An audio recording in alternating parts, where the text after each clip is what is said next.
legen wir los auf der Anlage. Da steht unser Schienenzeppelin.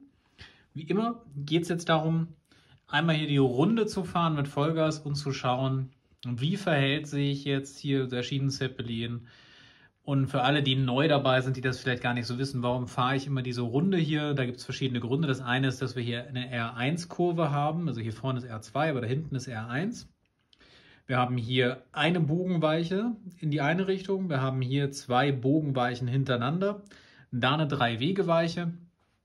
Das heißt, wir haben hier eine durchaus bis auf Steigung oder sowas relativ anspruchsvolle Strecke, was das Schienennetz angeht. Wir haben hier hinten einen NEM-konformen kleinen Bahnsteig, der direkt hier an der Kurve endet. Das heißt, wenn der Überhang zu groß ist bei der Lok, dann funktioniert das auch nicht.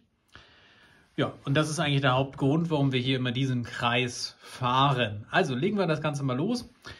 Es gibt jetzt einen kleinen Unterschied, und zwar haben wir ja bisher immer die Mobile Station genutzt. Davon bin ich jetzt weg, und zwar haben wir jetzt hier Central Station, und zwar mit App auf meinem iPad. Das heißt, ich ziehe jetzt hier gleich einmal hoch auf die 230 und dann seht ihr, was hier passiert, wie sich unser Schienenzeppelin hier eben verhält.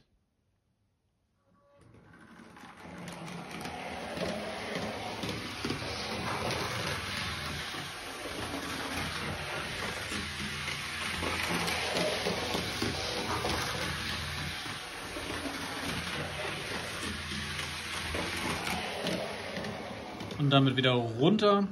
Ja, also erster Eindruck ist tatsächlich nicht so schnell, wie man es jetzt erwarten würde. Wir fahren mal wieder hier zurück zu uns.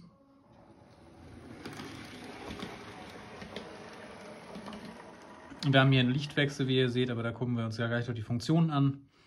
Ich hätte es jetzt tatsächlich ein bisschen schneller erwartet. Was jetzt hier fehlte, das Geräusch war ja okay, entsprach so dem, was wir erwartet haben jetzt bei dem Märklin-Motor. Wir machen uns jetzt nochmal den Propeller dazu an.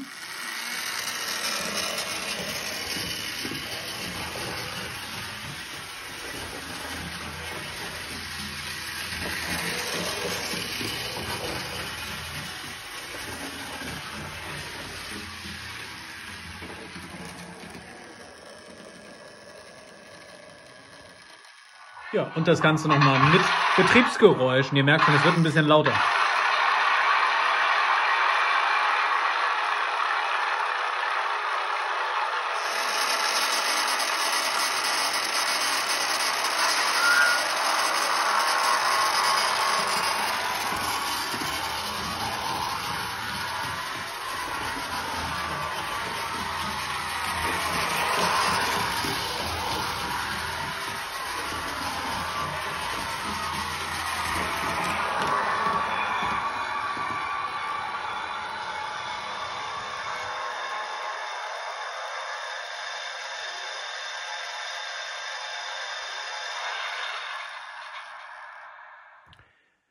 Kommen wir einmal zum Thema Funktionen vom Schienenzeppelin.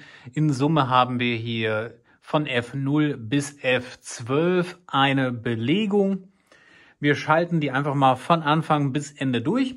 Und wie man es erwartet, auch eben normkonform auf der F0 haben wir das Spitzensignal vorne und hinten. Vorne sind das zwei Lichter, und zwar links und rechts jeweils. Seht ihr jetzt das eine, so sieht das aus. Und hinten gibt es eine rote LED, die befindet sich unterhalb des Propellers bzw. der Luftschraube. Wir haben dann auf der F1 die sogenannte Innenbeleuchtung. Und da seht ihr, geht das Licht hier an in dem Bereich, wo eben die Passagiere sitzen. Der Motor wird auch tatsächlich so ein bisschen mit angeleuchtet. Das war also die F1, die Innenbeleuchtung. Dann gibt es das Betriebsgeräusch. Das ist richtig spannend. Das braucht einen Moment und deswegen machen wir das jetzt einmal.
So, jetzt, das war aber ganz schön laut. Also, was man hier natürlich sehr, sehr cool jetzt mitbekommen hat, wir haben den Flugzeugmotor, der gestartet wird. Passend dazu wird der Propeller hinten eben auch gestartet. Der ist dann auch drehzahlabhängig. Das heißt, je schneller ich fahre, desto schneller dreht dieser kleine Motor auch den Propeller hinten. Und ihr habt es gehört, zur Rückwärtsfahrt, das hat ja nicht funktioniert mit dem Propeller, wurde dieser E-Motor eingesetzt. Das heißt, dafür wurde der Flugmotor gestoppt und dieses Pfeifen, das war der E-Motor für die Rückwärtsfahrt. Also finde ich schon cool umgesetzt. Das war das Betriebsgeräusch. Das macht eine ganze Menge. Dann haben wir als nächstes das Signalhorn. Hat man fast erwartet. Dann haben wir unter der F4 die Bremsverzögerung an und aus. Das heißt, die kann man da an- und ausschalten, beziehungsweise auch die Beschleunigungsverzögerung natürlich. Auf der F5 kann ich das Bremsenquietschen ausschalten. Auf der F6, das wird jetzt wiederum für uns wieder spannend, habe ich die Führerstandsbeleuchtung. Da habt ihr sie. Da wird also hier der Führerstand beleuchtet.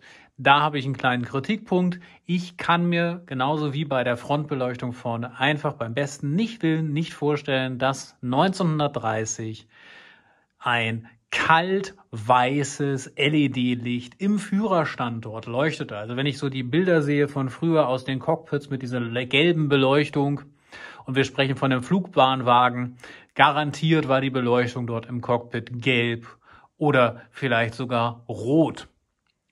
Und genauso die Frontbeleuchtung vorne ist auch so eine kaltweiße LED.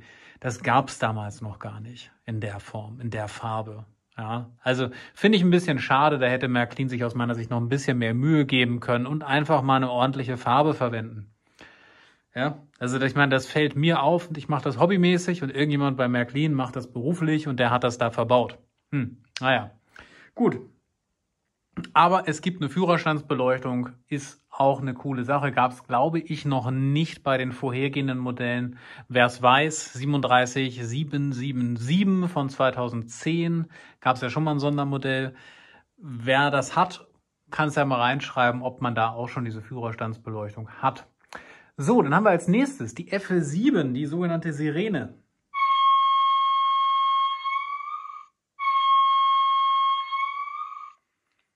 Klingt so ein bisschen wie so ein Blauwal oder Pottwal. Finde ich interessant. Dann haben wir unter der F8 den Rangiergang. Und das ist cool, weil da habe ich nämlich gleich wieder ein Geräusch mit dabei. In diesem Fall dann unseren E-Motor. Und ihr seht hier hinten, die LED ist auch weiß, nicht mehr rot, beidseitig. Und jetzt kann ich mit dem E-Motor eben entsprechend hier fahren.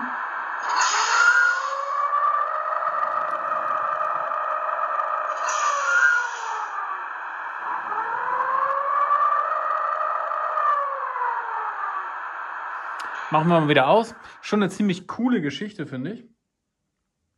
Und macht auch Spaß, gerade in Kombination mit dem Betriebsgeräusch. Dann haben wir die F9, das ist der Propeller.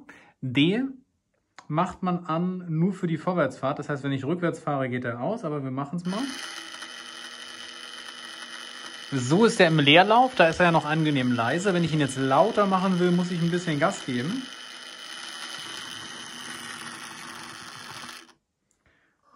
Und wenn ich auf rückwärts schalte, seht ihr, geht er sofort aus. Also alles das, was wir